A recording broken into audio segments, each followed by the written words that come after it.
Minimalism changed my life, but not always in the way I expected. After more than a decade of decluttering, simplifying, and living with less stuff, I have learned that minimalism is not always as easy and simple and effortless as it often looks online. Yes, decluttering and owning less can be wonderful and powerful and life-changing in many different ways, and I've shared many videos on this channel about how to declutter your home and how to make minimalism work for you. But there are also possible downsides and pitfalls when it comes to minimalism and decluttering that don't really get talked about much online. Things like decluttering regrets, emotional overwhelm, and the sneaky trap of just replacing old stuff with new minimalist stuff. In today's video, I'm sharing 5 hard truths that I have learned in my personal journey and I'm still learning when it comes to minimalism and decluttering. Yes, I'm still very happy to live with less, but I've also had my share of mistakes, frustrations, and quiet realizations over the years. And I think these are things that you need to know if you're interested in decluttering your home, simplifying your life, and changing your relationship with stuff. So if you've ever felt a little off after doing a declutter, or you find it hard still to change your shopping habits, or you wonder why your home still doesn't feel finished after decluttering, then this video is for you. So as always, feel free to grab yourself something nice to drink and join me if you want, and let's talk about some things that minimalists don't always tell you. Let me just start this video by saying something that I honestly never thought I would say. I regret decluttering my clothes. So a couple weeks ago, my boyfriend and I wanted to have a cozy evening and we decided to look at old photos together. So we have these pictures filled with photos from high school, college, like friends and family, all kinds of old pictures, and we streamed them to the TV to watch and reminisce. Which, by the way, is a super fun idea that I really recommend doing yourself. So as I was looking at all of these old pictures of myself, I noticed that many of the clothing items that I wore, I still own and wear today, but many more of them I have decluttered over the years. And that feeling just kind of kept nagging at me for a few days because I felt like they looked really good in the pictures. And with some of them, I can't for the life of me remember why I got rid of them. So with me being a minimalist YouTuber, one of the questions I get asked the most is, have you ever decluttered something that you ended up regretting? And my answer has so far always been no, because there has never been like a specific thing that I've decluttered that I still wish I had later in my life. But now, I don't know, the answer might have changed because as I was looking at some of these old photos, I saw many items that I kind of wish I still had today. So when we declutter clothing items in this case, we ask ourselves, do we still want to keep this? Do I still wear it? Do I still love it? Does it still fit, etc.? And knowing myself, I have always done my best to declutter responsibly. So I'm sure I had my reasons at the time for decluttering them. But yeah, with many of these items, I just can't really remember what they were.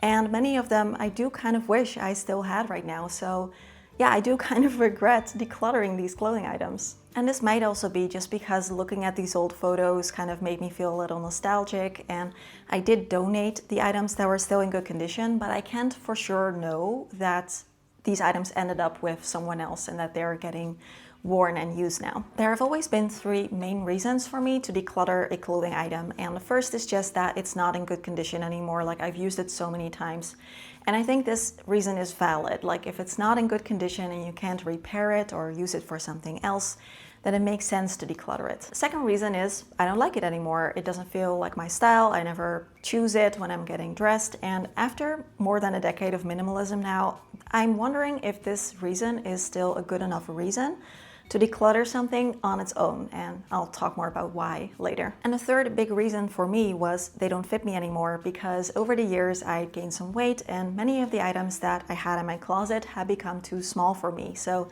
after a while I decided to donate them and keep only the items that actually still fit me, which did wonders for my body confidence, for my body acceptance at the time, and I have always considered this one of the best things that I have ever done for myself. But now, I don't know, maybe with these like second and third reasons for decluttering, it would have been better to just take these items and store them in a box somewhere else instead of decluttering them. For example, weight fluctuations are really common, and I have since lost most of the weight that I had gained back then. So if I had kept these items around, many of them might actually fit me now and I could wear them again. And also tastes change. So maybe if we get bored with an item, instead of donating it, if we could just store it away somewhere and take it out again a few years later, maybe we would like to wear it again. And that is where minimalism and decluttering have a possible pitfall, the fact that people always crave something new, something exciting.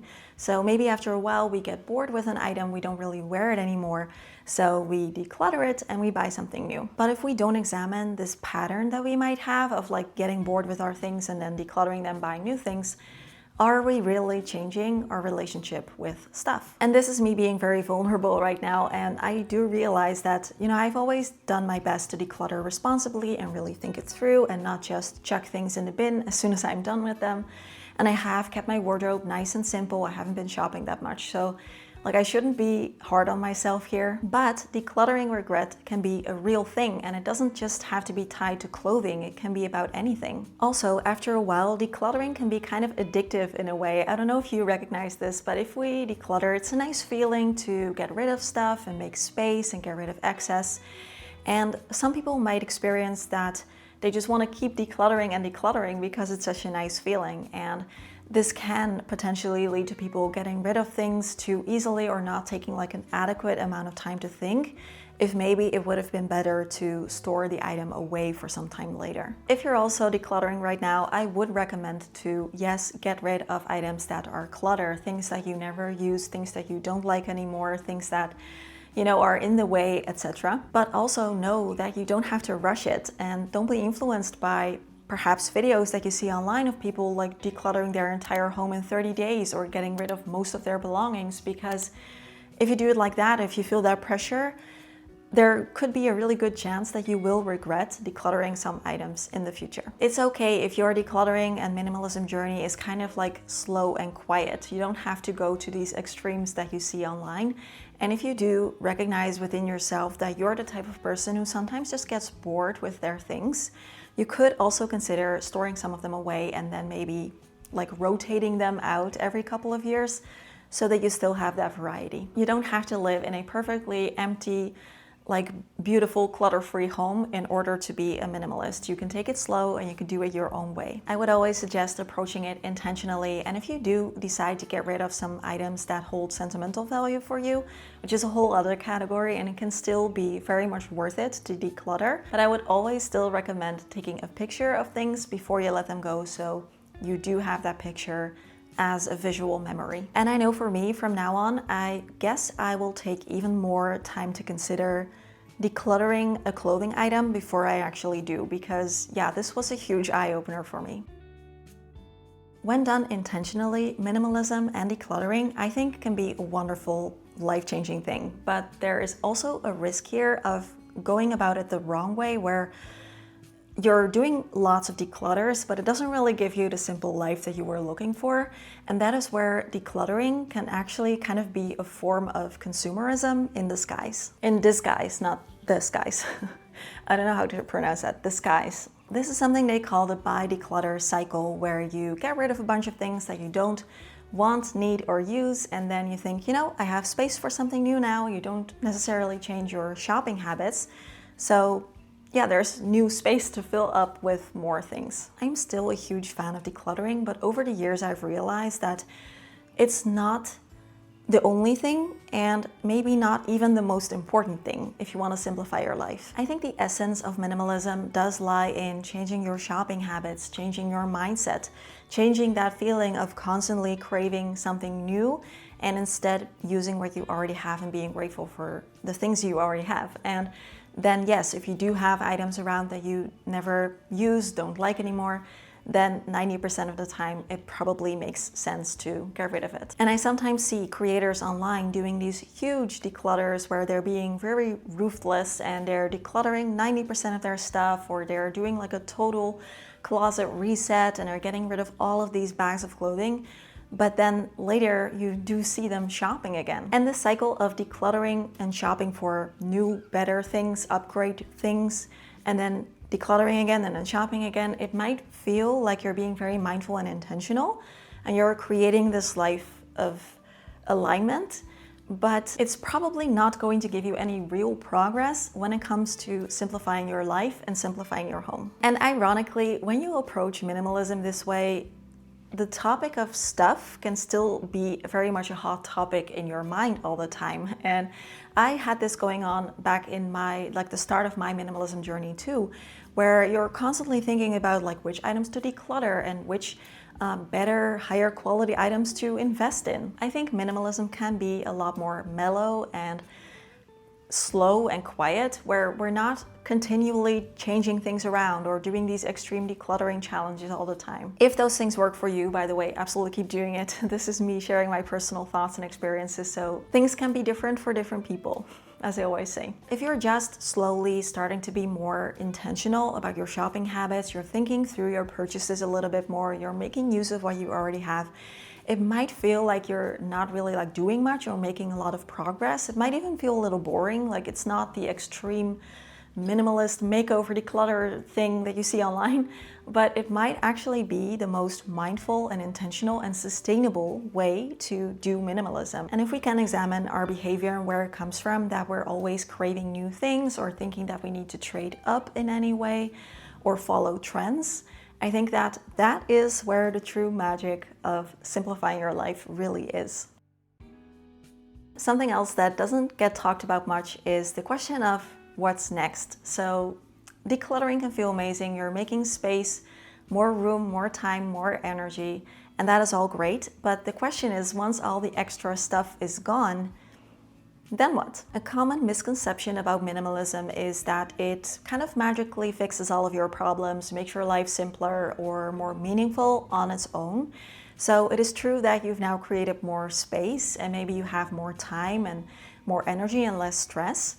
But now you can start to think about what you want to fill that time up with, that part of your life up with. And I think that is a question that some people don't really prepare for. And this feeling might lead to someone kind of falling back into their old shopping habits because you're taking something away that used to give you those dopamine hits, those hits of excitement where you buy things or you order things online and you wait for the package to arrive and maybe you send some of it back or you're decluttering some other things or organizing things. It's all really stimulating and it keeps your brain busy. So then when you kind of stop all those things and you don't have that dopamine loop anymore, it can kind of start to feel a little bit empty or strange or unnerving, or some people might even feel a little lost. If you expect minimalism and a clutter-free home to make you happier, lighter, more content, but you don't think about what you want your life to be about, then that quiet is not perhaps always the most comforting feeling. Take something simple like going on a trip. For me, when I was younger, shopping was a huge part of going on city trips. Browsing all the stores, looking for souvenirs, treating myself, going shopping, see what's there. And now that I don't do that anymore and I don't have the desire to just spontaneously go shopping for no reason, I found myself in these cities thinking now what? What do I do here? How do I enjoy my trip here? And it felt weirdly disorienting. And now I have a very different style of traveling and it doesn't involve shopping and it's very nice and I enjoy it, but it took some time to figure that out. So I think the best way to avoid this is not just to think what do you want less of, but also what do you want more of? What actually gives you that joy, that excitement, that happiness? Is it creating things? Is it learning a new hobby or a new skill? Is it being out in nature? Is it spending time with people? If you have that more clear for yourself, then minimalism is going to be able, hopefully, to give you more time and space for these things, to fill up your life with things that make you happy.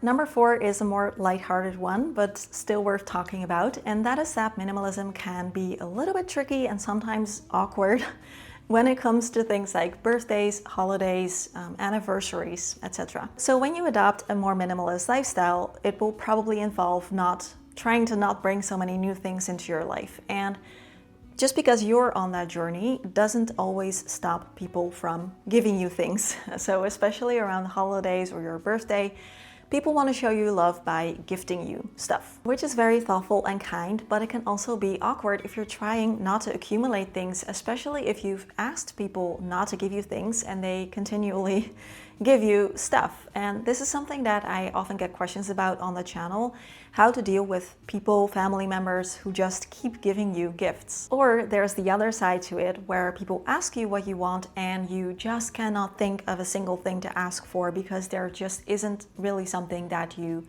want or need. For example, years ago, my boyfriend and I made the choice to stop giving each other gifts for the holidays and also for our anniversary. So the only time that we give each other a gift that is not like spontaneous, that happens sometimes, but like for an occasion is for our birthday. And even with our birthdays, it more so happens than not that we still cannot think of anything and we end up just doing something fun together instead, which is usually our favorite way of celebrating something, just doing something fun together. If you recognize this, some things that are helpful, try to communicate early and kindly.